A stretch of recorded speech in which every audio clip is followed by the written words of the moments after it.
Hello, hello, hello, and welcome to the latest installment of And Sarah Appeared. My name is Sarah, and I'm appearing before you today because I want to talk about partners in crime. Because I can't wait till I get a partner in crime. I can't have one right now because I got shit I got to work on. But partners in crime, let's talk about it. As a single person, have you ever been like finessed by couples? Or have you ever been like, let me tell you something.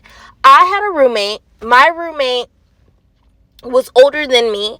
And she would tell me that she would allow for her man to have, she would allow for him to sleep with other women. Now, here's the thing. This is the arrangement that they had. It was one of the many relationships that she had.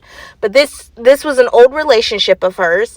And she said that she would allow her man to sleep with other women as long as the other women were paid, had money. And every time he slept or courted these other women, he would have to pay her something. And anytime he slept with, which she already had an allowance, but anytime he slept with somebody who was outside of the guidelines of the rules that they had, meaning somebody younger or somebody who she deemed more attractive than her, or somebody who was a rival of hers, if he did anything like that, he would have to pay what's called a fuck-up fee. In order to be with her, you had to pay for your fuck-ups. And those were some of the things that were the guidelines of the fuck-up fee. And I don't have anything personally against a fuck-up fee when it comes to a relationship because things happen. And,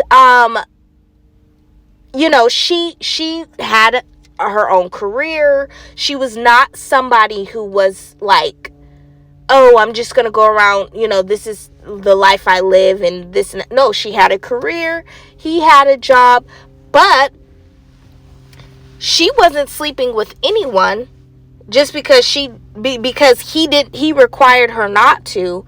But when he went out to sleep with somebody, she would have to have everything taken care of. Essentially, this woman was working, had her career, and she kept all her money to herself, and she gave her money to her family. Because of the type of women her man was sleeping with, their bills were virtually paid for. I'm being completely honest about it. And he was in a relationship with one woman successfully for 3 years, and she never knew. I believe she did know. But it was reported that she never knew about my friend, my ex-roommate, And with that being said, what happened was their relationship ended. And when their relationship ended, he started to spiral because she was the woman that he actually wanted to be with. She was the woman that he actually wanted to be with, and he didn't even care about the one who had the money anymore. He had no interest in her. He wasn't even sexually attracted to her. He was just sleeping with her to get from point A to point B and to keep things afloat for his real woman. And I call that partners in crime. Partners in crime. And I've seen it happen. I've even seen it within my own family where married couples will go and get deals, contracts, do what they need to do, and sleep with whoever they need to sleep with. I've seen it happen. And, I think as long as you have an understanding and you have a conversation and that there's rules, because my friend she was a Scorpio, and she was very particular. She was very particular about the rules. And I'm a stickler for rules. I like rules. A lot of people say rules are meant to be broken, but I do like rules because it allows me to be able to know the parameters of what I can navigate in and what I can't. And so I'm not against rules unless the rules are oppressive to my inalienable rights, okay? And so with that, I just couldn't help but think. And I was like, so how long did this go on? And their relationship lasted for about 4 years. He was in the relationship with the woman for 3 of those years. And she knew she didn't care about it because she knew that he was virtually repulsed by this other woman. But that got me to thinking, and you know how my brain is. I'm observing, I'm looking at everything. And I'm just like, yeah, like, with that being said, is it beneficial to have a partner in crime? Is it beneficial to have that kind of arrangement? Is that necessarily wrong to have that kind of arrangement with your significant other, as long as everybody's cool with it and nobody's getting hurt? And the way, with that experience, it kind of opened up my eyes, playing the devil's advocate for the person who is the single individual. I can understand how that could be hurtful.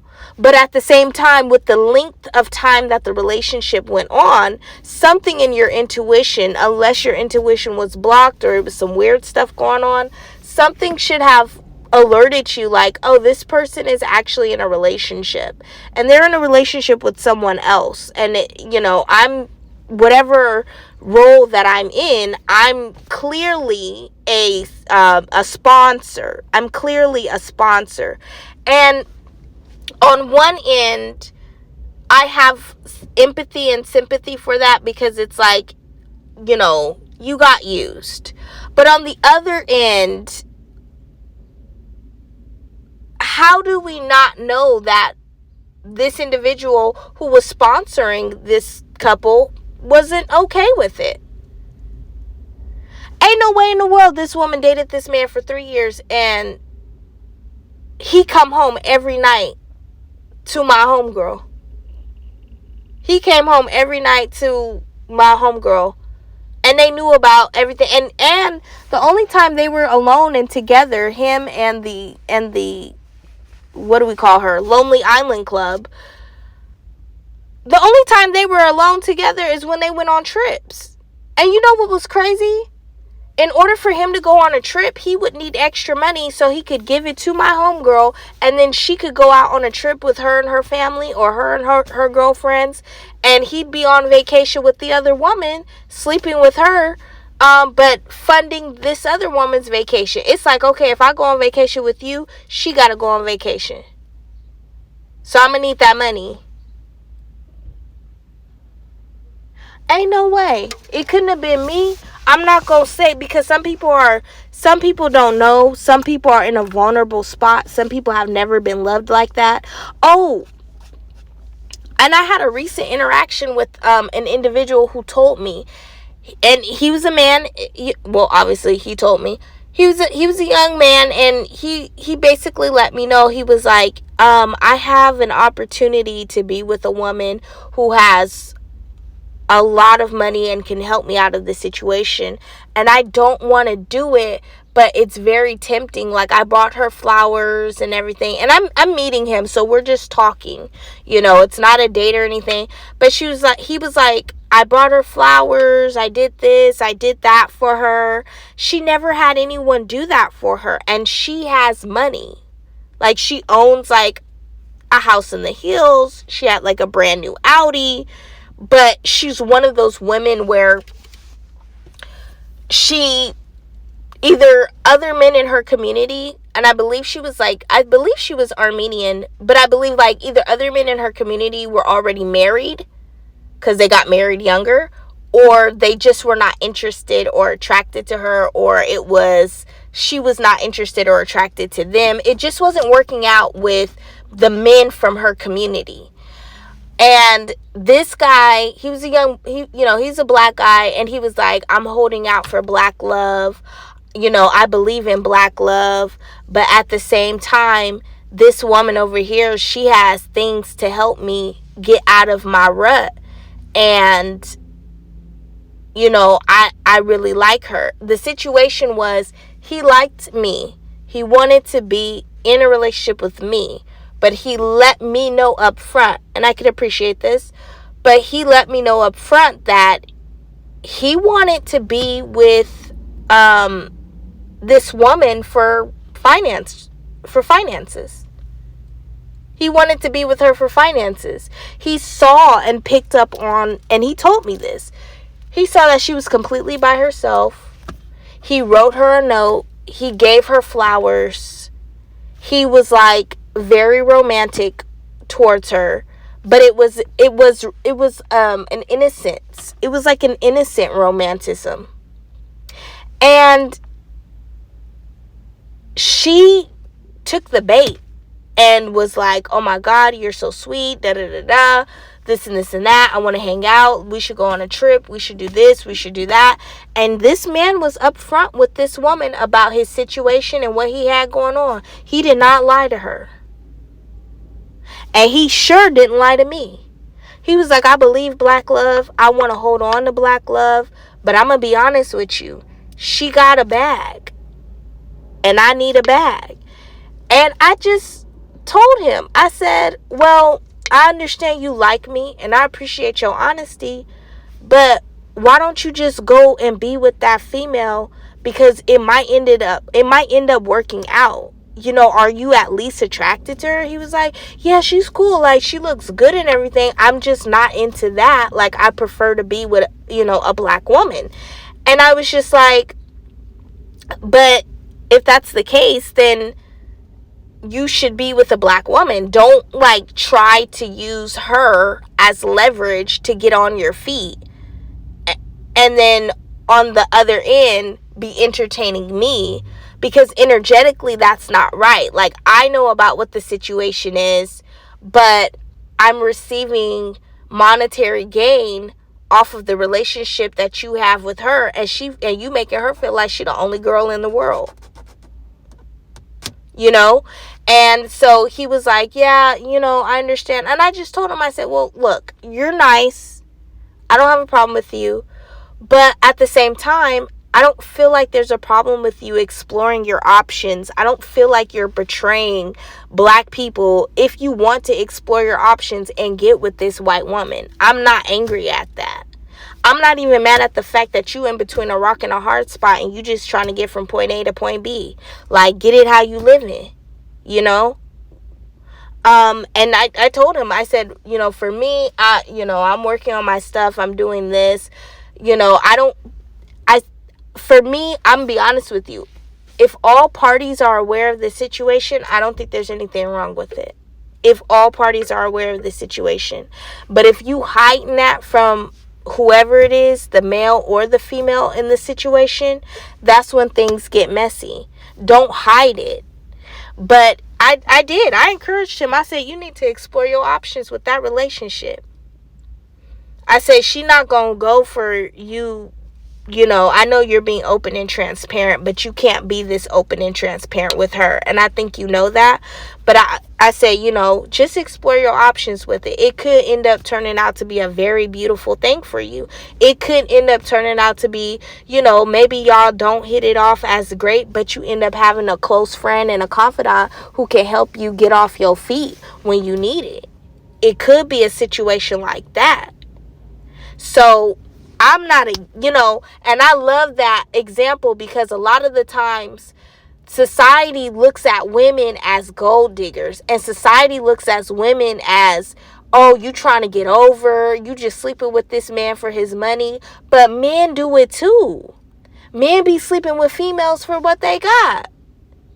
And my thing is, just be honest about the situation. I'm just with you because I want to have a good time. You know what it is. Period.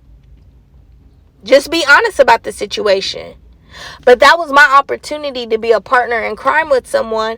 And I was just like, right now, because of everything I got going on, I don't want to even engage in that, because energetically, it's like, unless that other person knows what the situation is, I don't want to be engaged in that. I don't want to be a part of that. Like, energetically, both parties have to be agreeing to it. Both parties have to be, it has to be like an open dialogue between him and her, and they have to agree to what that is. But to just go full throttle and do that, like, for me, it just wasn't. It was just like, I encouraged him, go talk to her.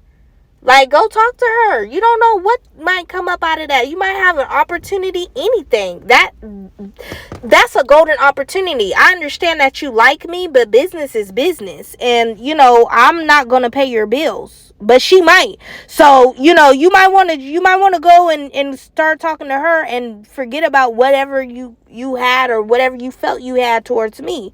You might want to go do that, because you kind of in a rough spot, bro. And I think that, and he appreciated that dialogue. He appreciated that conversation. It is what it is. But I've seen that a lot. I've seen a lot of where couples will come together and they will have that kind of understanding with each other. Like, hey, at the end of the day and at the beginning of the sentence, we partners in crime. We got this. We got this together. We in this thing together. We not letting go. And you do what you got to do. I do what I got to do. But at the end of the day and at the beginning of the sentence, they both know what it is. We together. We is French. Everybody else is just planets circumferencing around us, orbiting around us.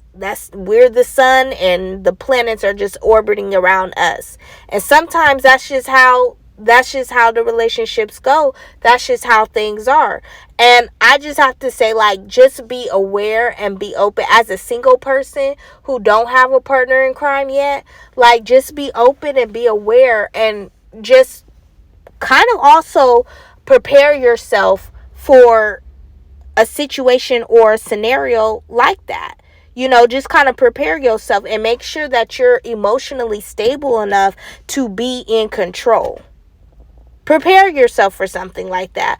Be emotionally stable enough.